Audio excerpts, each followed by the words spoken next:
पहला 2019 का सेट 2 करेंगे। समांतर श्रेणी का पहला सवाल है जो करना नहीं है हमें। ख में देखो एक का ख ये करना है trigonometry 2 tan 30 upon 1 plus tan square 30 इसका मान बताना है 2 tan 30 upon 1 plus tan square 30। ठीक, सीधा मान रखो और हल करो। तो tan 2 गुणे tan 30 कितना होता है 1/√3 और 1 प्लस tan स्क्वायर 30 तो क्या हो जाएगा 1/√3 का स्क्वायर, क्योंकि स्क्वायर लगा है tan 30 का। तो कितना हो गया 2/√3 और इसमें क्या हो गया बटे में 1 प्लस 1/3 रूट हट गया ना, 3 एकम 3 2/3 ऊपर 2/√3 है, ऊपर है 2/√3 और नीचे क्या आया है 3 एकम 3 और 1 4 4/3 ये पलट के गुणा होगा तो 2/√3 से गुणा हो गया 3/4 2 एकम 2 2 दूनी 4 3/2√3 आ रहा है। परिमेयीकरण करेंगे तो क्या आ जाएगा 3 हो जाएगा √3 से ऊपर नीचे गुणा, √3 से ऊपर नीचे गुणा करोगे तो क्या हो जाएगा 3 3 दूना 6 और फिर ये 3 हो जाएगा, इस 3 से कट भी जाएगा है ना, ये 3 कट गया तो क्या बचा √3/2। तो ऑप्शन हो गया यहाँ पे √3/2 आ रहा है। तो ये किसका मान है, साइन 60 का मान है, कॉस 60 का मान है कि tan 60 का मान है कि साइन 30 का मान है, साइन 60 का मान है। तो पहला वाला ऑप्शन सही हो जाएगा। ठीक है, अगला देखते हैं ग। यदि अब यहाँ पे कुछ आंकड़ा दिया गया है, बताना है इसका समांतर माध्य 21 है तो r का मान बताइए। 5 1 का ग दिया है, आंकड़े हैं 5 10 r 15 भी है ना, 5 10 15 r 15r plus 20 plus 35 plus 40 इन सभी का समांतर माध्य दिया हुआ है 21 है।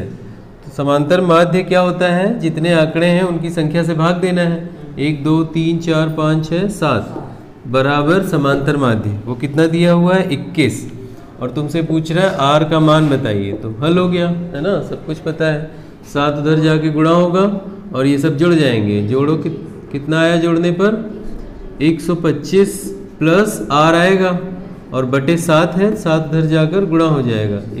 हाँ 21 गुणे 7 कितना हो गया 7 एकम 7 7 दूनी 14 147 125 उधर जाके घट जाएगा तो r बराबर -125। 7 में से 5 गया 2, 4 में से 2 गया 2 और 1 22 आया तो r बराबर 22। ये आंसर हो जाएगा ऑप्शन नंबर सेकेंड। अब देखते हैं घ। तो देखो इसमें क्या करना है, इन चारों में से बताना है, 4 ऑप्शन दिए हैं, इसमें से कौन है जो शांत दशमलव में व्यक्त हो सकती है। तो हमें पता है जिनके हर के गुणनखंड में 2 5 आए या सिर्फ 2 आए सिर्फ 5 आए कोई और ना आए तो वो शांत दशमलव होती है। तो यहाँ देखो 210 है तो ये भी पहले, लेकिन उससे पहले जब गुणनखंड करने से पहले उसको सरलतम रूप में कर लेना। तो जैसे 77 को सरलतम रूप में करोगे तो देखो 7 एकम 7 7 एकम 7 7 तिया 21 30 11/30 आ रहा है। तो इसमें 30 का गुणनखंड करोगे तो क्या क्या आ जाएगा 2 और 5। हाँ 2 गुणे 3 गुणे 5 तो 3 भी आ रहा है इसमें, तो ये शांत नहीं है। अब इसमें देखो, इसमें तो साफ साफ किया ही है, 2 है 5 है लेकिन 7 भी आ रहा है तो ये नहीं हो सकती। ये इन दोनों ये देखो ये तो हो ही नहीं सकती, 17 है, 17 का तो गुणनखंड ही नहीं होगा है ना, तो 2 5 तो आना ही नहीं इसमें। तो कंफर्म हो गया कि यही है, अब इसको करने की ज़रूरत नहीं है, तो यही ऑप्शन सही हो गया, शांत है। अब अंगा देखो क्या है, इसी का अंगा, एक का अंगा 21 सेंटीमीटर त्रिज्या वाले वृत्त की किसी चाप द्वारा केंद्र पर बना कोण 60 अंश है, चाप की लंबाई बताओ। तो क्या दिया हुआ है, सेंटीमीटर त्रिज्या है, 21 सेंटीमीटर त्रिज्या वाले वृत्त की किसी चाप द्वारा केंद्र पर बना कोण, ये है चाप द्वारा केंद्र पर बना कोण कितने डिग्री है, 60 डिग्री है और त्रिज्या है 21 सेंटीमीटर। क्या पूछ रहा है? चाप की लंबाई। तो चाप की लंबाई का सूत्र क्या है? थीटा अपॉन 360 इंटू 2πr, ये है। तो थीटा है 60/360 गुणे 2 गुणे 22/7, 22/7 गुणे त्रिज्या कितनी है? 21 है। अब यहाँ काट दो, ये कट गया, 6 एकम 6, 6 6 36, और उसके बाद यहाँ 7 एकम 7, 7 यहाँ 21, 3 एकम 3, 3 दूना 6, 2 एकम 2, 2 ये कट गया, 22 आया। तो आंसर हो गया 22, ऑप्शन नंबर 4, इसका 4 का ऑप्शन सही है। अब देखो चा प्रायिकता का सवाल है जो कि सिलेबस में नहीं है, इसको नहीं करेंगे। अब दूसरे सवाल पे चलेंगे। यह है, यदि इस समीकरण का मूल -2 है तो p का मान ज्ञात करो। तो लिख दोगे, दिया है समीकरण का मूल x बराबर -2, अतः समीकरण में x बराबर -2 रखने पर, ये लिख दोगे। तो x बराबर -2 रखोगे तो x की जगह -2 का स्क्वायर होगा प्लस 2 गुणे -2 माइनस p बराबर 0। तो माइनस का स्क्वायर प्लस आएगा, माइनस गुणा होगा तो -4 माइनस p बराबर 0। तो p उधर भेज दो। वैसे भी यहाँ पे क्या हो गया? माइनस और प्लस, 0 बराबर p। तो p बराबर क्या आ गया? 0। तो ये हो गया आंसर तुम्हारा। ख है प्रायिकता का सवाल, नहीं करना है। ग cos a बराबर √3/2, ग करना है। cos a is equals to √3/2, तो आपको बताना है sin 2a का मान। sin 2a बराबर क्या है? तो क्या करेंगे? cos a तो लिखेंगे, चूंकि cos a बराबर √3/2 है तो फिर a बराबर क्या होगा? कोण, किस कोण का मान है ये? 30 डिग्री का, है ना, 30 डिग्री का। cos 30 डिग्री का मान है ये, sin 60 का है। तो अगर a बराबर 30 है तो फिर तुम्हें बताना क्या है? sin 2a।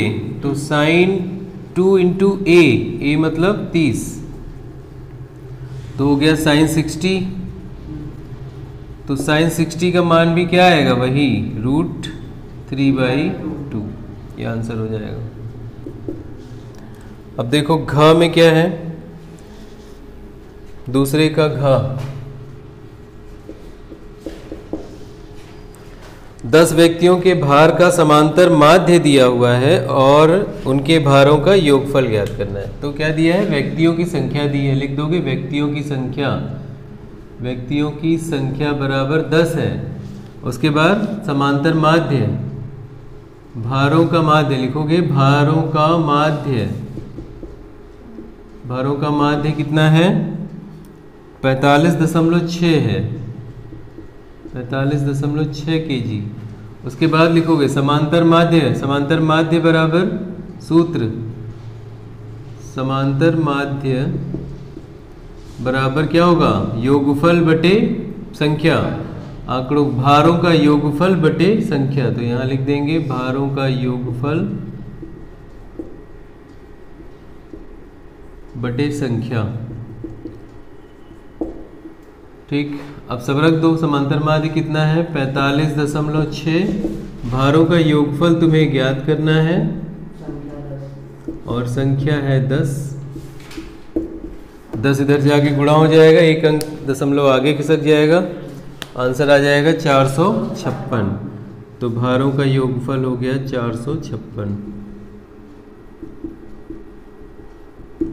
यहाँ गुणा करोगे तो हो जाएगा ये 456 किलोग्राम। ठीक है, 10 से गुणा होगा तो ये दशमलव कहाँ आ जाएगा? एक अंक आगे आ जाएगा, 456 kg। तो ये हो गया। अब तीसरा करेंगे। यहाँ पूछा जा रहा है तीसरे के काम में समांतर श्रेणी का सवाल है, वो करना नहीं है। तो तीसरे का ख, ये द्विघात समीकरण दिया है, इसका x का मान ज्ञात कीजिए। इसमें x का मान ज्ञात कीजिए। तो यहाँ पे अब गुणनखंड करके तो कर नहीं सकते, है ना। यहाँ पे इस तरह के सवाल जब आए तो गुणनखंड से नहीं करेंगे, कैसे करें? सूत्र से। तो लिखेंगे सूत्र, द्विघात सूत्र। क्या है द्विघात सूत्र? x बराबर -b plus minus √b² - 4ac upon 2a। अब देखो यहाँ पे पहले बता देना a कितना है, यहाँ पे a बराबर 4 और यहाँ देखो b लिखा हुआ है, तो b तो पहले से ही है ना, तो कुछ और कहना पड़ेगा इसको। मान लो कह दें, इसको हमें करना पड़ेगा a लिखना पड़ेगा और इसको कैपिटल B। तो यहाँ पे हमें लिखना होगा कैपिटल B और फिर यहाँ पे भी कैपिटल B, यहाँ कैपिटल A, यहाँ पे कैपिटल A, ऐसे बता देना। a बराबर 4 है, b बराबर कितना है 4b और c बराबर कितना है a square minus b, minus में है, माइनस में। हाँ अगर करना है तो ऐसे, नहीं तो ऐसे लिख लो, माइनस में a square minus b square, bracket खोल दोगे तो क्या हो जाएगा b square minus a square, ऐसे बन जाएगा, है ना। तो चलो जैसे भी दिया है वैसे लिख लेते हैं। अब माइनस b, तो b कितना है 4b है, तो यहाँ पे आ जाएगा minus 4b plus minus b square, b square मतलब 4b का square minus 4a, a means 4 और c मीन्स माइनस, माइनस गुणा होगा a square minus b square upon 2a। a कितना है 4 है, हो गया। अब इसको हल करो आगे, तो ये हो गया माइनस 4b प्लस माइनस, यहाँ पे हल करेंगे 16b स्क्वायर माइनस, ये देखो माइनस है तो ये प्लस हो जाएगा, plus 16a square minus b square, ये हुआ। गुणा करेंगे, है ना, और यहाँ पे 8 हो गया, गुणा कर लो तो minus 4b plus minus root में 16b square plus 16a square minus 16b square.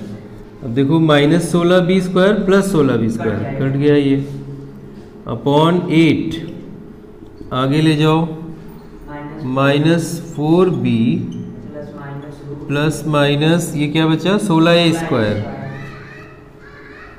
तो रूट में 16a स्क्वायर अपॉन 8।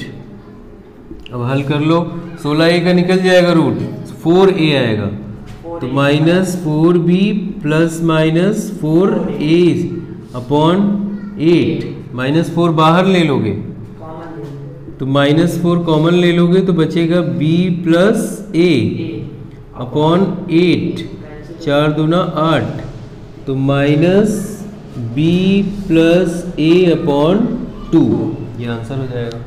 ठीक है, आया आंसर। यहाँ पे देखो, यहाँ पे प्लस लिखे हैं तो ये माइनस वाला भी तो रहेगा ना, यहाँ पे माइनस भी रहेगा, प्लस माइनस दोनों रहेगा आंसर में। चलो तीसरे के ग में क्या है, प्रायिकता का सवाल है, नहीं करना है। तीसरे का घ करेंगे। समकोण त्रिभुज का क्षेत्रफल 30 वर्ग सेंटीमीटर है, तो लिख लेंगे यहाँ पे जो जो दिया है, लिखेंगे दिया है समकोण त्रिभुज का क्षेत्रफल, क्षेत्रफल दिया हुआ है 30 वर्ग सेंटीमीटर, सेंटीमीटर स्क्वायर, ये दिया हुआ है। यदि इसकी ऊंचाई आधार की लंबाई से 7 सेंटीमीटर अधिक हो, किसको x माने, लंबाई को, आधार की लंबाई को। यदि इसकी ऊंचाई आधार की लंबाई से 7 सेंटीमीटर अधिक हो, तो जिससे तुलना करेगा उसे x मान लेंगे। तो माना आधार क्या है 7 है, x है, माना आधार बराबर x हो गया। तो ऊंचाई कितनी हो गई प्रश्नानुसार, ऊंचाई यहाँ लिखेंगे प्रश्नानुसार ऊंचाई कितनी हो गई,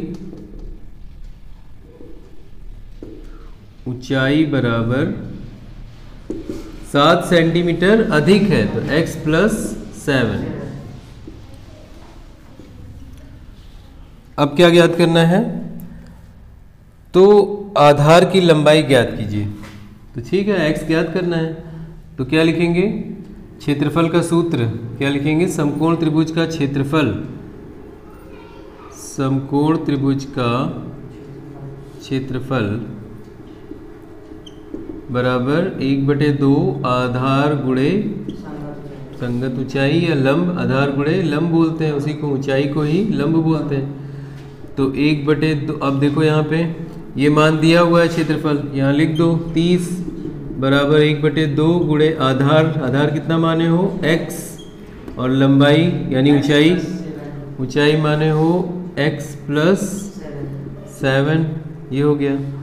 अब गुणा करो तो क्या बन जाएगा, ये 2 इधर आ गुणा हो जाएगा 60 हो गया, और इधर x² + 7x, तो द्विघात बन गया। क्या बना, x² + 7x - 60, ये प्लस है इधर आकर माइनस हुआ, बराबर 0। द्विघात समीकरण बन गया। तो a × c करके हम देखते हैं कि क्या आता है। a × c अगर करते हैं तो 1 × -60, ये c है, यहाँ पे a है, तो ये आ गया -60। ये हमें क्या बताता है कि माइनस है तो जो घटाने पर 7 आना चाहिए, दो संख्याएं, और गुणा करने पर 60, तो 12 × 5 = 60, तो 12 और 5 है, तो ये हो गया x² + x, और 12 में से 5 घटाओ -60 बराबर 0, तो ये बना x² + 12x - 5x -60 बराबर 0। अब कॉमन ले लो सब, तो कितना कॉमन मिला, x मिला, तो x + 12, और यहाँ पे -5 लेंगे, -5 लेंगे, तो बन जाएगा x + 60। देखो जो यहाँ बनता है वही यहाँ बनना चाहिए, नहीं तो गलत कॉमन ले रहा हो। तो x + 12 बराबर 0। अब दोनों मिल गए, तो x + 12 हुआ और x - 5 हुआ बराबर 0। अब इसको अगर ये 0 है तो x का मान आया -12, और अगर ये 0 है तो x - 5 बराबर 0, तो x का मान आया 5। तो कौन सा सही मानेंगे, ये वाला, क्योंकि ये लंबाई है ना, तो लंबाई माइनस में नहीं होती। हाँ, तो ये अमान्य हो गया और ये हो गया, अतः लंबाई, अतः क्या है, आधार की लंबाई, अतः आधार की लंबाई x बराबर 5 मीटर, ये आंसर होगा। अब अगला करेंगे 4। चौथे का नहीं करना है, ये करना है, लेकिन हम लोग इसको कई बार कर चुके हैं, पिछले वीडियोस में जाके आप देख सकते हो। 5 + √3 एक अपरिमेय संख्या है, इसको सिद्ध करना है। तो ये कई बार ये सवाल किया है, वो प्रीवियस वीडियोस में देख लो। अब हम करेंगे ख। 2 घनों जिनमें से प्रत्येक का आयतन 64 घन सेंटीमीटर है। ये सवाल भी बार बार आ रहा है ना। 2 घन है जिनमें प्रत्येक का आयतन 64 घन सेंटीमीटर है, मतलब ये एक घन ये रहा, मान लो स्क्वायर के रूप में दिखा रहे हैं, और दूसरा घन भी है। ये सवाल भी याद होगा, कई बार आ चुका। दोनों बराबर घन हैं,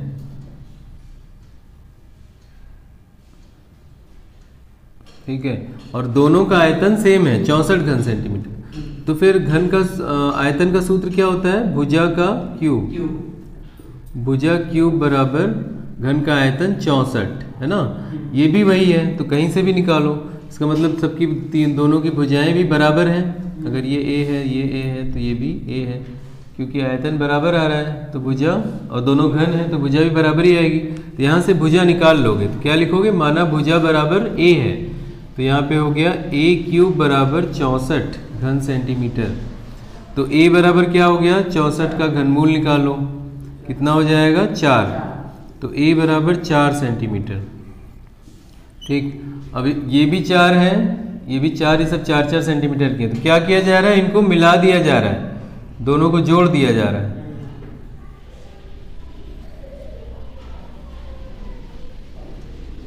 जोड़ दिया तो यहाँ पे 4 सेंटीमीटर और ये भी 4 सेंटीमीटर, जोड़कर हो गई 8 सेंटीमीटर। लेकिन ना तो चौड़ाई बढ़ी है और ना ही ऊंचाई बढ़ी है, तो चौड़ाई ऊंचाई सेम रहेगी, लेकिन लंबाई हो जाएगी 8 सेंटीमीटर, है ना। 4 + 4 8 सेंटीमीटर, ये समझने के लिए है। तो ये तुम लिख कर बता देना, चित्र भी बता देना। दोनों घनों को जोड़ने के पश्चात बने घनाभ की लंबाई, घनाभ की लंबाई 4 + 4 बराबर 8 सेंटीमीटर, और घनाभ की चौड़ाई, चौड़ाई में कोई परिवर्तन नहीं होगा, तो वो हो जाएगा 4 सेंटीमीटर, और ऊंचाई उसमें भी कोई परिवर्तन नहीं होगा, तो वो भी 4 सेंटीमीटर। अतः घनाभ का आयतन निकालना है तुमको।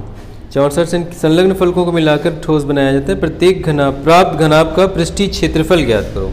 आयतन नहीं, पृष्ठीय क्षेत्रफल। तो घनाभ का क्षेत्रफल क्या होता है फॉर्मूला? घनाभ का पृष्ठ क्षेत्रफल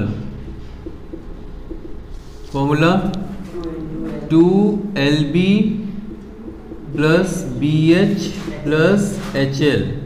L मतलब लंबाई, L चौड़ाई, B और ऊंचाई H, यही वहाँ पे रख दो। चलो लंबाई कितनी है? 8, चौड़ाई 4, फिर चौड़ाई 4 है, ऊंचाई भी 4, फिर ऊंचाई 4 है और लंबाई 8। अब हल कर लो। 2 गुणे 8 चौक 32, 4 चौक 16, 8 चौक 32, 64 और 16 70, 10 80, 2 गुणे 80, ठीक है। 80 दूना 160 वर्ग सेंटीमीटर, क्योंकि क्षेत्रफल है ये आंसर हो जाएगा। घनाभ का पृष्ठ क्षेत्रफल। तो में कह रहा है यदि tan 2a बराबर cot a minus 18, tan 2a बराबर cot a माइनस 18 डिग्री, तो बताओ तो a का मान ज्ञात करना है। बहुत आसान है ना। फिर से tan cot सेम होना चाहिए, तो tan को हम लिख सकते हैं cot 90 माइनस 2a बराबर cot a माइनस 18। अब दोनों तरफ त्रिकोणमितीय अनुपात बराबर है तो कोण की तुलना की जा सकती है। तो 90, यहाँ एरो बनाते जाना है यहाँ पर। इसका मतलब होता है दिस इम्प्लाइज, ये बताता है, या क्या बताता है कि अब 90 माइनस 2a बराबर हो गया a माइनस 18। अब a को a की तरफ करो, माइनस इधर करो, तो 90 प्लस 18 और a प्लस 2a, माइनस था 2a, ये क्या बन गया 3a। लिख लेते हैं सीधा। 3a बराबर ये कितना हो गया 108 हो गया। अब यहाँ से a निकाल लो। 108 को भाग देगा 3, 3 त्रिक 9 और a क्या 3 छंग 18, तो a बराबर 36 डिग्री, ये आंसर हो जाएगा। एक घ में क्या कह रहा है?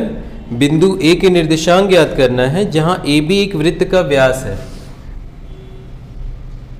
AB लिख देंगे, ऐसे बना के चित्र बना के दिखा देंगे। AB वृत्त का व्यास है और A का निर्देशांक तुम्हें ज्ञात करना है। तो A का निर्देशांक का क्या मतलब है? यहाँ पे मान लिया कितना है वो x1,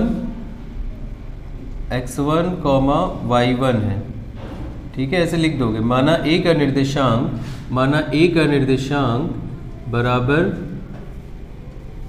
x1, y1, ऐसे मान लेंगे। और B देखो दिया हुआ है, B के निर्देशांक 1,4 है, B का निर्देशांक 1,4 है। केंद्र का निर्देशांक भी दिया हुआ है। कितना दिया हुआ है देखो, केंद्र का 2, -3, 2, -3 केंद्र का निर्देशांक भी है। तुम्हें A का निर्देशांक ज्ञात करना है। तो ये अगर केंद्र है, बाकी सारी बातें लिख देना, ठीक है। माना A का निर्देशांक ये है, दिया है B का निर्देशांक 1,4, केंद्र का निर्देशांक 2, -3, ठीक है। ऐसे करके पूरा लिखना, ठीक। उसके बाद लिखोगे चूंकि O क्या है? वृत्त का केंद्र है, अतः यह AB का मध्य बिंदु होगा। क्योंकि O वृत्त का केंद्र है ना, तो व्यास AB का मध्य बिंदु नहीं हुआ ये, तो मध्य बिंदु का निर्देशांक का सूत्र लगाएंगे। अतः मध्य बिंदु का निर्देशांक x, y बराबर x1 plus x2 upon 2, y1 plus y2 upon 2, ये x का मान और ये y का मान। इसको क्या मान लेंगे? ये x2 y2 है। अब मान रख दो। x की जगह क्या रखोगे? 2 रखोगे तो x1 क्या माना है तुमने? इसको माना है x1 ही। और x2 क्या लिया है तुमने? 1 हो गया अपॉन 2। तो यहाँ से क्या मिल जाएगा? x1। तो ये यहाँ के गुणा हुआ 4, 2 दूना 4 बराबर x1 प्लस 1। तो x1 बराबर क्या आ गया? 4 में से 1 गया, प्लस इधर आके माइनस होगा 3। तो x1 मिल गया तुम्हें। इसी तरह y1 निकालना है, तो y की जगह क्या लिखोगे अब? y1 ये वाला -3 बराबर y1 ही रहेगा, y2 4 हो जाएगा अपॉन 2। इधर आके गुणा होगा -6, y1 + 4 बराबर -6, तो y1 बराबर है ना -4 इधर आएगा, तो -6 और -4 मिलकर -10 बन जाएंगे, तो y1 बराबर आ गया -10। तो तुम्हें x1 y1 दोनों मिल गया। अतः बिंदु A के निर्देशांक A बराबर x1 y1 बराबर x1 कितना निकाले हो? 3 y1 -10, ये आंसर हो जाएगा। ठीक है, इसको अलग अलग करके भी लिख सकते हो। x1 बराबर ऐसे, x1 बराबर, इसको x1 बराबर करके निकालो और इसको y1 बराबर करके, y बराबर करके निकालो। ठीक है, ऐसे x y अलग अलग निकाल लो। ठीक है, तो ये त्रिभुज के 3 शीर्ष दिए हुए हैं और त्रिभुज का क्षेत्रफल भी दे दिया है, तो लिख देंगे त्रिभुज का क्षेत्र दिया है, त्रिभुज का क्षेत्रफल बराबर 6 वर्ग इकाई, 6 वर्ग इकाई, इकाई बोलो या मात्रक बोलो एक ही बात है, 6 वर्ग इकाई दिया है। तो सिद्ध करना है x + y बराबर 15, ये सब लिख देना। सिद्ध करना है x + y बराबर 15।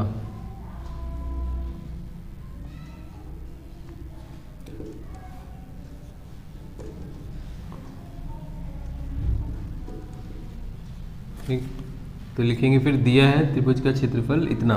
अब यहाँ क्या करेंगे? त्रिभुज का क्षेत्रफल का सूत्र लगाएंगे। तो 1/2, इन सबको कुछ नाम दे दो। ये मान लो ये क्या है? x1 है, x1 y1 है, ये x2 y2 है, x3 y3। अब हल करो। x1 bracket y2 minus y1, y2 minus y1। चलो अभी करते हैं। y2 minus y1 plus x2 y3 minus, ये क्या है? y2 माइनस y3 होगा ना यहाँ पे, और फिर यहाँ पे x2 हो गया तो y3 minus y1 plus x3, हाँ y1 माइनस y2। ये हो गया त्रिभुज का क्षेत्रफल। ये बराबर दिया हुआ है 6। अब 2 यहाँ गुणा है, उधर जाके यहाँ भाग है ना, तो 2 वहाँ जाके गुणा हो जाएगा। तो बचेगा क्या? अब मान रख दो सारे। यहाँ मान रखो x1 किसको माने हो? x को माने हो, और y2 किसको माने हो? 2 माइनस y3 1, x2 1 को माने हो तो 1 रख दो, y3 माइनस y1, y1 कहाँ है? ये है ना y, x3 2 है, y1 y है, y1 y माइनस y2 क्या है? 2 है, बराबर 6। अब सारे मान रख के हल कर लो यहाँ पे। तो 2 में से 1 गया 1, x आया, ये तो गुणा ही होगा, 1 1 कम 1 माइनस y प्लस यहाँ गुणा करो 2y माइनस 4 बराबर 6। अब यहाँ पे देखो -4 + 1 -3 आएगा, y ये सब जोड़ो कितना आया? x और -y plus 2y plus 1y plus 1 -4 -3 बराबर 6। 6 दूनी 12, 2 यहाँ पे था ना, 2 यहाँ जाके गुणा हो चुका है, तो ये हो गया है 12, और यहाँ पे भी 12। 2 यहाँ के जो 2 था, इधर जाके गुणा हुआ 12, तो इधर हो गया ये 12। अब ब्रैकेट हटा दो, कोई ज़रूरत नहीं है। तो x प्लस y -3 उधर जाएगा, तो 12 + 3 बराबर 15। यहाँ तक आ रहा है? x प्लस y बराबर 15। यही सिद्ध करना था, है ना आंसर, इति सिद्धम। हम छठवें का करेंगे। इससे पहले देखो पांचवें का जो घ है इसमें बारंबार एक सारणी दी गई है और इसमें माध्यिका दी गई है और बारंबारता एक्स वाई जो कि जिसका मान नहीं दिया गया वो तुम्हें निकालना है। तो ऐसे सवाल हम लोगों ने 2 से 3 बार किए हुए हैं पिछले प्रीवियस पेपर्स में, तो वहाँ जाके तुम इसे समझ सकते हो, ठीक है, इसलिए इसे यहाँ नहीं करेंगे। तो अगला हम करेंगे 6 का। इसमें देखो ये त्रिभुज है और इसमें सिद्ध करना है, और क्या दिया हुआ है इसके बारे में, AD परपेंडिकुलर BC दिया हुआ है, AD लंब है BC पर, AD लंब है BC पर, ये दिया हुआ है और ये सिद्ध करना है। तो देखो AD ये हुआ, ये BC है, इस पे लंब है, तो 2 समकोण त्रिभुज बने ना। तो यहाँ पे देखो हम दोनों के लिए एक ही भुजा है, एक भुजा कॉमन है दोनों त्रिभुज में। कौन सी भुजा कॉमन है दोनों त्रिभुज में? TA या AD। AD दोनों में है, तो AD इस त्रिभुज की क्या है, लंब है कि कर्ण है, क्या है बताओ? त्रिभुज ABC के ABD की बात करेंगे तो लिखेंगे त्रिभुज ABD में। तो बताओ AD क्या है त्रिभुज ABD की? ABD की त्रिभुज में AD क्या है? आधार मान लो या लंब। कर्ण कौन है इसमें? BA। कैसे पता? 90 डिग्री के सामने वाली भुजा कर्ण होती है, तो ये कर्ण है, इन दोनों में किसी को भी लंब मान सकते हो, किसी को भी आधार मान सकते हो। तो त्रिभुज ABD में अगर हम AD निकालना चाहें, AD स्क्वायर, तो बराबर क्या आएगा?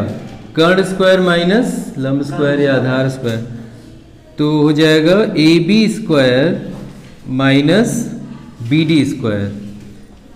ये कैसे पता चला? लिख दोगे पाइथागोरस प्रमेय द्वारा। तो मिल गया पहला समीकरण, ठीक है, पहला समीकरण मिल गया ये। इसी तरह से त्रिभुज ACD में चले जाओ, त्रिभुज ACD में, इसमें भी AD ही निकालो। तो AD स्क्वायर बराबर, फिर से AD स्क्वायर बराबर इसका कर्ण ये है AC square minus CD square, हाँ AC स्क्वायर माइनस CD बोलो या DC बोलो, CD आया है ना यहाँ पे, तो CD नाम रखेंगे, CD स्क्वायर। ये भी पाइथागोरस प्रमेय द्वारा, ठीक है। तो ये समीकरण नंबर 2 हो गया। अब 1 और 2 से क्या लग रहा है? 2 ये भी, ये वाला पार्ट भी AD स्क्वायर है और ये भी AD स्क्वायर, तो दोनों आपस में बराबर ही हैं। तो लिखेंगे समीकरण 1 व 2 से ये बराबर ये, ठीक है। समीकरण 1 व 2 से AB square minus BD square बराबर AB square minus BD square बराबर AC square minus CD square, AC square minus CD square. अब देखो जो सिद्ध करना है वो चीज़ आ रही है, AB स्क्वायर प्लस CD, यहाँ माइनस CD है, इसको इधर ले आओ, तो AB square plus CD square हो गया, वहाँ पे AC स्क्वायर बचा रहेगा और ये माइनस है, उधर जाकर प्लस हो जाएगा, तो प्लस BD स्क्वायर हो जाएगा। तो यही चीज़ सिद्ध हो जाएगी, है ना, AC square BD square plus AC square. अब यहाँ AC पहले है तो प्लस में तो कोई भी इधर उधर लिख सकते हैं, तो सेम है दोनों, तो ये प्रूव हो गया, इति सिद्धम।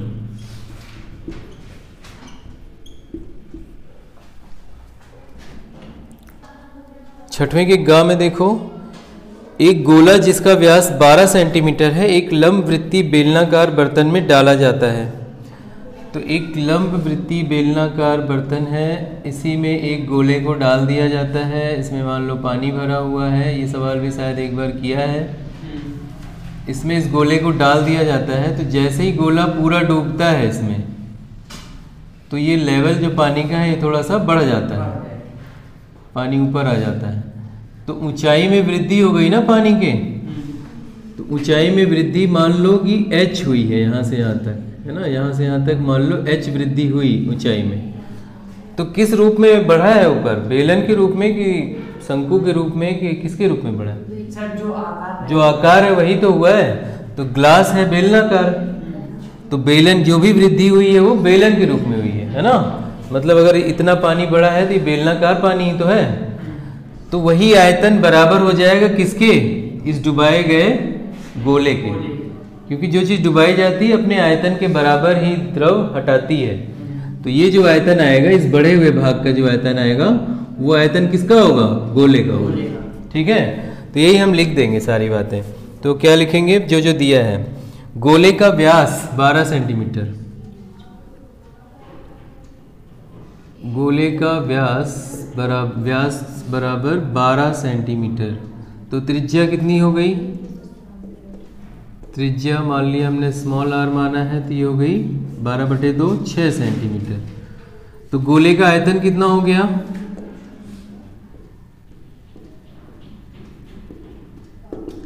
4/3 पाई आर क्यूब। अभी रहने देते हैं, मान बाद में रखेंगे, या रख सकते हैं, आर का मान रख देते हैं। चलो 4/3 और आर क्यूब 22/7 नहीं, पाई इसमें भी आएगा ना, तो पाई कट जाएगा, तो रहने देते हैं। आर क्यूब मतलब 6 × 6, 6 का क्यूब है ना, ये हो गया। ये हो गया गोले का आयतन घन सेंटीमीटर क्यूब, घन सेंटीमीटर। अब हम लिखेंगे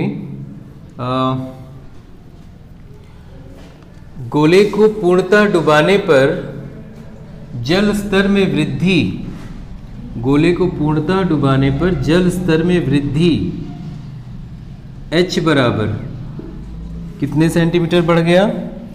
3 सहित 5/9, 3 सहित 5/9 सेंटीमीटर ये वृद्धि हो गई है ना, ऊंचाई में इतनी ऊंचाई की वृद्धि हुई। ठीक, और बढ़ जाता है बर्तन में बेलनाकार। अब लिखेंगे हम लोग बढ़े जल का आयतन, बढ़े जल का आयतन बराबर बेलन का आयतन है ना, ठीक है, बेलन का आयतन, क्योंकि बेलनाकार बर्तन है वो। तो बढ़े जल का आयतन बराबर बेलन का आयतन, बेलन का आयतन। बढ़े जल का यहाँ लिख देते हैं, बढ़े जल का आयतन बराबर बेलन का आयतन। तो बेलन का आयतन क्या होता है? पाई r² h है ना, माना बेलन की त्रिज्या, माना बेलन की त्रिज्या, तो बेलन की त्रिज्या मान लिया r है, कैपिटल R माना है, ठीक है। तो आयतन हो गया बेलन का आयतन बराबर पाई r² h। h क्या है? वृद्धि जो हुई है ना, h ये। तो यहाँ मान रख सकते हो पाई r² h, h मतलब ये 9 × 27 32/9, 32/9 आ गया। अब हम लिखेंगे, क्या लिखेंगे? बढ़े हुए जल का आयतन बराबर गोले का आयतन है ना, जितना गोले का आयतन है अपने आयतन के बराबर ही आयतन हटाता है, ये सब भी लिख सकते हो। ठीक, द्रव में डुबाने पर कोई वस्तु अपने आयतन के बराबर ही आयतन हटाती है, ये लिखोगे। अतः बढ़े हुए जल का आयतन बराबर गोले का आयतन। तो बढ़े हुए जल का आयतन ये है, तो 4 पाई r² इंटू 32/9, 32/9 बराबर बढ़े हुए गोले का आयतन, बढ़े हुए जल का आयतन बराबर गोले का आयतन 4/3 पाई 6 क्यूब, 4/3 पाई 6 क्यूब। अब देखो यहाँ पाई कट गया है ना, अब यहाँ पे r² बचा, बाकी सब संख्याएं बची, r निकल जाएगा।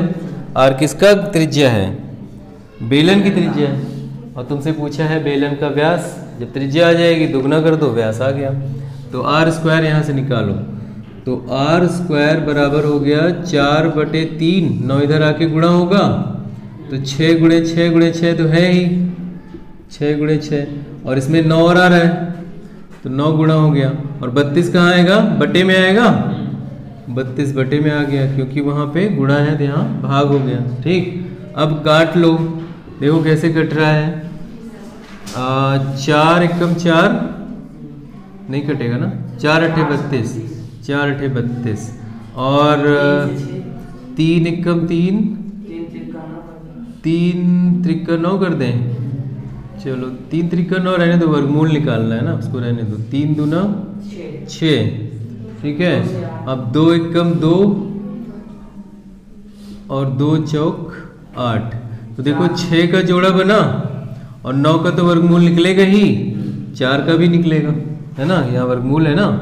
तो r बराबर क्या आएगा, 6 गुणे 6 गुणे 9 बटे 4 का रूट। तो 6 गुणे 6 का क्या आ जाएगा 6, 9 का क्या आ जाएगा 3 और 4 का क्या आ जाएगा 2।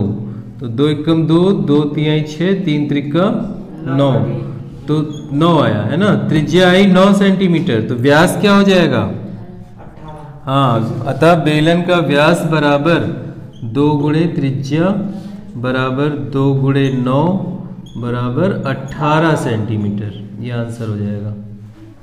ठीक, अब देखो छठवें के घ में क्या है, 2 अंकों से बनी एक संख्या, 2 अंकों की संख्या में मालूम है x y मानेंगे 10x प्लस y, इस तरह से बनती है। तो एवं उसके अंकों को, तो मान लिया, माना 2 अंकों की संख्या क्या है x y, माना 2 अंकों की संख्या बराबर x y मतलब 10x प्लस y, ये संख्या का रूप होगा। ठीक है, तो अब जो कह रहा है वो करते हैं। 2 अंकों की संख्या, उसके अंकों को उलटने पर बनी संख्या का योग 66 है। तो अब अंकों को उलटने पर बनी संख्या लिखेंगे। तो अंकों को उलटने पर बनी संख्या, उलटने पर, अंकों को उलटने पर बनी संख्या, नई संख्या, उलटने पर बनी नई संख्या, पूरा भाषा लिखना, अंकों को उलटने पर बनी नई संख्या बराबर, पलट दो, yx हो जाएगी, yx मतलब 10y प्लस x हो जाएगी, नई संख्या हो गई। ओके, इन दोनों का योग 66 है, तो लिखेंगे प्रश्नानुसार, प्रश्नानुसार इन दोनों का योग 10x प्लस y, इसमें प्लस 10y प्लस x बराबर 66। अब बस 10x 1x 11x और 10y 1y 11y बराबर 66। देखो कट रहा है, 11 11 है ना। तो x प्लस y बराबर 6, इक्वेशन नंबर 1, पहला समीकरण बन गया। पुनः प्रश्नानुसार कह रहा है, यदि संख्या के अंकों का अंतर 2 है, मतलब ये जो संख्या पहले जो ली हो उसके अंकों का अंतर, तो लिखेंगे पुनः प्रश्नानुसार, पुनः प्रश्नानुसार अंकों का अंतर x माइनस वाई बराबर 2 है, बन गया इक्वेशन नंबर 2। इन्हीं दोनों को हल कर लें। हाँ, सीधे क्या करेंगे, 1 और 2 को जोड़ने पर सीधे जोड़ दो, हल हो जाएगा। समीकरण 1 तथा 2 को जोड़ने पर, तो जोड़ देते हैं, क्या आएगा, x प्लस वाई बराबर 6, x माइनस वाई बराबर 2, तो जोड़ दिया तो y कट गया, x 2x और ये दोनों जुड़ गए तो बराबर 8 आ गया। ठीक है, जोड़ने पर क्यों कहा, क्योंकि यहाँ प्लस यहाँ माइनस है, जोड़ने पे कट जाएगा। तो अभी 2 इधर जाके भाग देगा तो x बराबर क्या आ जाएगा, 4 आ गया। तो x का मान 4 आ गया, x का मान समीकरण 1 में रखते हैं। x का मान समीकरण 1 में रखने पर तो हो गया 4 प्लस वाई बराबर 6, तो y बराबर 6 में से 4 गया 2, तो y का मान 2 आया और x का मान 4 आया। अतः संख्या पूछा है ना, अतः संख्या ही तो पूछा है। ठीक है, तो संख्या ज्ञात कीजिए। संख्या ये है ना, पुरानी वाली संख्या, तो संख्या बराबर 10x प्लस वाई बराबर 10 गुणे x मतलब हो गया 4 प्लस y मतलब 2, 10 चौक 40 प्लस 2 बराबर 42, ये आंसर हो जाएगा। तो संख्या वो कौन सी संख्या, 42 है। 7वें का करना है और अथवा वाला करेंगे, क्योंकि क में सीधा समीकरण दिया हुआ है, द्विघात समीकरण बनेगा, इसको हल करोगे। अथवा करते हैं, तो एक मोटर बोट जिसकी स्थिर जल में चाल 24 किलोमीटर प्रति घंटा है, 32 किलोमीटर धारा के प्रतिकूल जाने में वही दूरी धारा के अनुकूल जाने की अपेक्षा 1 घंटा अधिक लेती है। धारा की चाल ज्ञात कीजिए। तो माना धारा की चाल क्या है, v है, तो ये लिख देंगे, माना धारा की चाल v।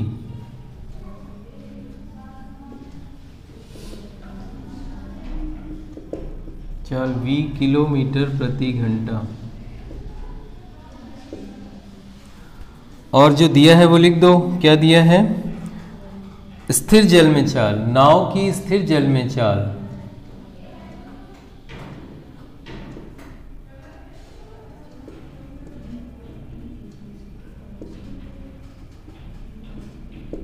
चाल 24 किलोमीटर प्रति घंटा।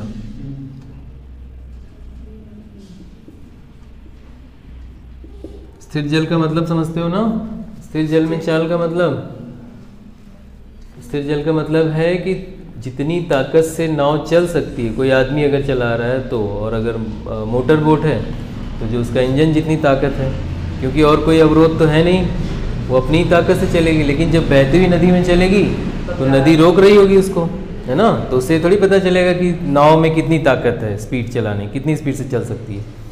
तो स्थिर जल में चाल कहने का मतलब है इससे ज़्यादा चाल नहीं है नाव की, इससे ज़्यादा स्पीड नहीं हो सकती, है ना? वहाँ तो कोई रोक नहीं रहा है, कोई आदमी चला रहा है, जितनी ताकत है उतना वो लगा दे रहा है, और तो नाव की चाल इतनी हो रही है। ठीक, तो स्थिर जल में कहने का यही मतलब होता है।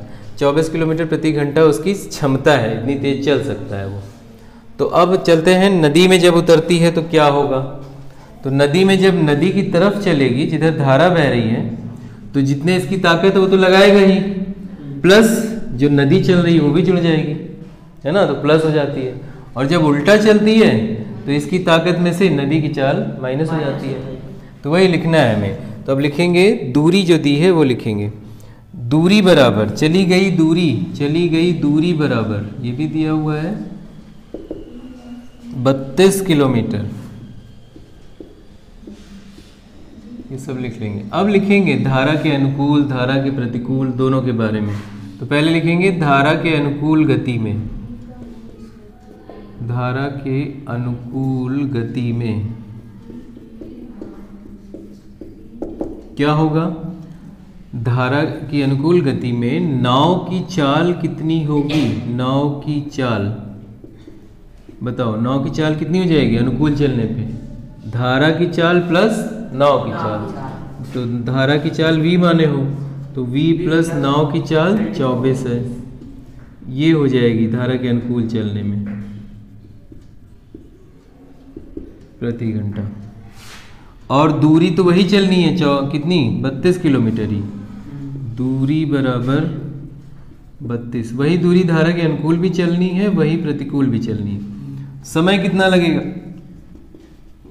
समय मान लिया t1 लगेगा।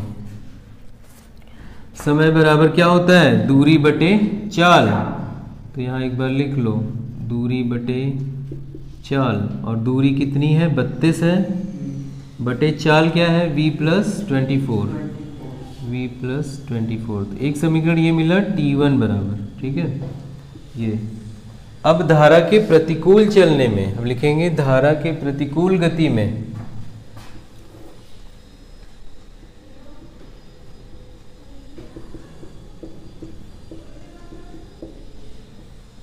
धारा की प्रतिकूल गति में, तो प्रतिकूल के लिए वही सारी चीज़ें लिखो। नाव की चाल क्या होगी, दूरी कितनी होगी, फिर समय कितना होगा। तो नाव की चाल बताओ, पहले नाव की चाल बताओ प्रतिकूल गति में। माइनस हो जाएगी। हाँ माइनस हो जाएगी। किस में से? नदी में से। नदी में से होगी कि नाव में से नदी की हो? हाँ, क्योंकि नाव आगे बढ़ रही है ना, इसका मतलब नाव की चाल ज़्यादा है। तो नाव की चाल बराबर नाव की चाल माइनस नदी की चाल, नदी नहीं नदी की धारा की चाल, है ना। 24 माइनस v किलोमीटर प्रति घंटा, है ना। नाव की चाल अपनी चाल में से नदी की चाल जो माइनस हो गई, जितनी बची उस चाल से वो आगे बढ़ रही है। नदी की चाल नहीं कहेंगे, नदी मतलब पूरी नदी बह रही है, नदी की धारा की चाल। तो हो गया। अब चाल लिख लिया तुमने, दूरी तो वही चलनी है 32, दूरी बराबर 32 किलोमीटर। और समय मान लिया t2 लग रहा है ना, अलग समय लगेगा ना आपकी बार। समय t2 बराबर फिर से दूरी बटे चाल, यानी 32 बटे चाल 24 माइनस v, समीकरण नंबर 2 हो गया। अब देखो जो कह रहा है प्रश्न अनुसार जो कह रहा है वो करेंगे। वही दूरी धारा के अनुकूल जाने की अपेक्षा 1 घंटा अधिक लेती है। मतलब ये वाला जो समय है वो ये वाले समय से 1 घंटा अधिक है, तो T2 बराबर T1 प्लस 1 है। यही तो बोल रहा है, जब प्रतिकूल आती है तो जो समय लगता है वो समय अनुकूल वाले समय से 1 घंटा ज्यादा है। तो लिखेंगे प्रश्नानुसार, प्रश्नानुसार क्या है, ये वाला समय बराबर कितना है, ये वाले समय से 1 घंटा ज्यादा, तो ये वाला समय हो गया T1 प्लस 1, है ना, इतना घंटा। तो ठीक है भाई T2, ओके। तो T2 मीन्स ये 32/24 माइनस V, और T1 मतलब ये 32/V प्लस 24 प्लस 1। बस समीकरण बन गया है। अब V निकालना है तुमको, तो ये इधर ले आओ, ठीक है, इसको इधर ले आते हैं। 32/24 minus V minus 32/V plus 24, और ये बराबर 1 वहीं रहने दो, इधर हल करो। तो लासा लेना होगा, 24 माइनस V प्लस 24, तो ये हो गया 24 माइनस V ले लो और V प्लस 24 ले लो, बराबर 1 लिख दो। अब यहाँ पे V माइनस 24 ये कटेगा, ये बचेगा, 32 से गुणा होगा, तो 32 के साथ V प्लस 24, ठीक। और बस हो गया, माइनस इससे ये कट जाएगा, ये इससे गुणा होगा, 32 और 24 माइनस V, 24 माइनस V बराबर 1। अब इसी को तुम्हें करना है, ये दोनों गुणा करके उधर ले जाओ, इन दोनों को उधर ले जाओ, और ये देखो 32 तो कॉमन ले सकते हो, 32 कॉमन ले लो, ठीक है, गुणा मत करो, 32 कॉमन ले लो, क्या बचेगा, V प्लस 24 माइनस, क्या बचा, V प्लस 24 माइनस, अंदर जाएगा तो ये चेंज हो जाएगा ना, प्लस माइनस बनेगा और माइनस प्लस, तो माइनस 24 प्लस V बटे वाला उधर जाकर गुणा हो चुका है, ठीक है, एक के साथ ये पूरा गुणा हो गया, तो उधर गुणा, हाँ इधर गुणा कर लेना, 24 माइनस V और इधर V प्लस 24, यही दोनों गुणा होंगे। इधर देखो क्या हुआ, plus 24 minus 24, V plus V 2V, 32V आया, V प्लस V 2V, रुक जाओ, हाँ 64V, तो यहाँ पे 2V आया, गुणा होके 64V बनेगा, और इधर गुणा करो, 24V, चलो करो, कितना आया, 24V, हाँ यहाँ गुणा करेंगे तो 24V और प्लस 24 हम 576, कैसे लगाओगे, देखो ये 24 में से V जा रहा है, इसमें 24 माइनस V माइनस 24 होता तब ना, तो उसके लिए माइनस बाहर लेना पड़ेगा, ले लें, सूत्र बन जाए। अगर यहाँ से माइनस बाहर ले लेंगे तो फिर ये क्या बनेगा, V माइनस 24 बन जाएगा, माइनस लेने पे चिन्ह बदल जाएंगे ना, तो V माइनस 24 बन जाएगा, और V प्लस 24 तो V square A square minus B square बन जाएगा, गुणा नहीं करना पड़ेगा, माइनस रहेगा, लेकिन कर लें, बोलो कि गुणा करें, गुणा ही कर लो, चलो तुम्हें ज़्यादा करने में झंझट हो सकती है, हाँ चलो अच्छा गुणा कर लो, तो 24V हो गया, 24 हम 576, और ये माइनस V स्क्वायर और प्लस 24V माइनस 24V, ठीक, यहाँ प्लस 24V बन रहा है और वहाँ पे माइनस 24V बन रहा है, कैंसिल कर दो, तो ये बचा, और यहाँ गुणा कर लो, ये 64V हुआ बराबर 576 माइनस V स्क्वायर, बन गया द्विघात, है ना। इसको इधर कर लेते हैं, तो प्लस V स्क्वायर, और ये प्लस में है ही, और ये आएगा तो माइनस में हो जाएगा, ये क्या लिखा, 576, यहाँ लिखे 756, 576 ना, अब ये इधर आएगा तो माइनस हो जाएगा, हाँ माइनस 576 बराबर 0। तो ये समीकरण बन गया है। अब इसको तुम्हें क्या करो, गुणनखंड से कर लो। तो a इंटू सी क्या आ रहा है देख लो पहले, a into c, a means square के बगल में जो गुणांक है 1 इंटू सी, ये है सी -576, तो माइनस में आंसर आएगा ना इसका। तो ये माइनस बता रहा है कि घटाने पर 64 आना चाहिए और गुणा करने पर 576। तो 576, देखो वो दो संख्याएं कौन सी हैं। 576 को गुणनखंड करो 576 का, तो 2 दूना 4 और 2 दूना 4 और 2 अट्ठे 16 और फिर 2 अट्ठे 16, फिर 2 एकम 2, 2 चौका 8, 2 चौका 8, 2 सत्ते 14, 2 दूनी 4, 2 तिहाई 6, 2 छंग 12, 18, 9 है ना, 3 त्रिका 9 और 3 एकम 3। तो ये हैं, इनमें से दो ऐसी संख्याएं ढूंढो जिनको गुणा करें तो 576 आए और घटाएं तो 64 आए। तो 72, ये हो गया 9 और 9 दूनी 18, 18 दूनी 36, 36 दूना 72।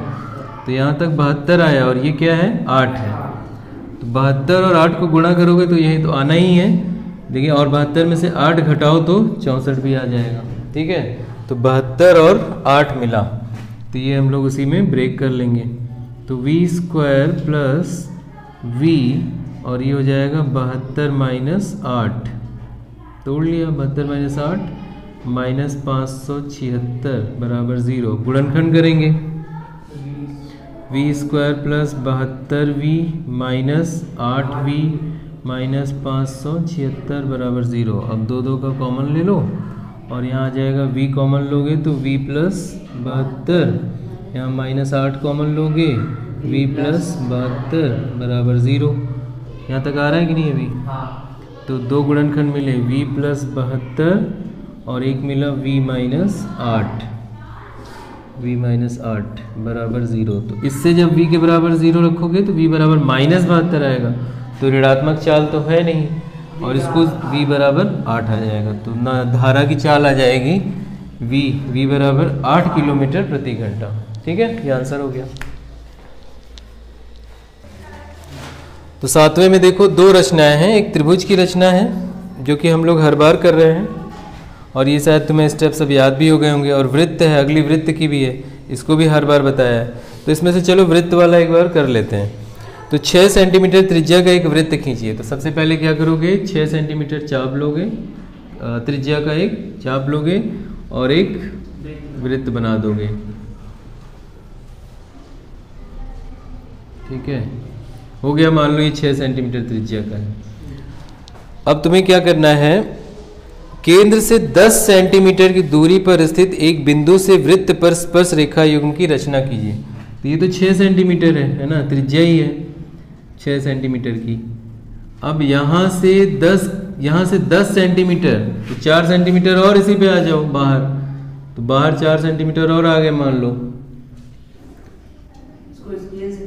स्केल से खींचना है, हाँ बिल्कुल, और क्या, हाथ से थोड़े ना। तो ये 6 सेंटीमीटर और पूरा हो गया 10 सेंटीमीटर की। तो मान लो ये बिंदु कोई है P, ये बिंदु P है, इसी से तुम्हें इस पर स्पर्श रेखा खींचना है। ठीक, सिंपल है, कुछ नहीं। क्या करें, सबसे पहले इसका क्या करें, अर्धक खींचे, इस रेखा का अर्धक। तो आधे से ज़्यादा का चाप लेकर ऊपर नीचे यहाँ लगाएंगे, यहाँ लग गया, एक यहाँ लग गया, फिर यहाँ से लगाएंगे, यही काम यहाँ से करेंगे। यहाँ काटेगा कहीं और ये यहाँ काटेगा, तो जहाँ काटा है उसको स्केल से मिला देंगे। मान लो कि ये आधा हो रहा है, हो गया। अब जहाँ पे आधा हुआ है वहाँ पे एक नाम दे देंगे, मान लो ये पॉइंट M है और ये केंद्र O है। अब M से O तक की त्रिज्या लेंगे, M से केंद्र तक की त्रिज्या का एक वृत्त बनाएंगे।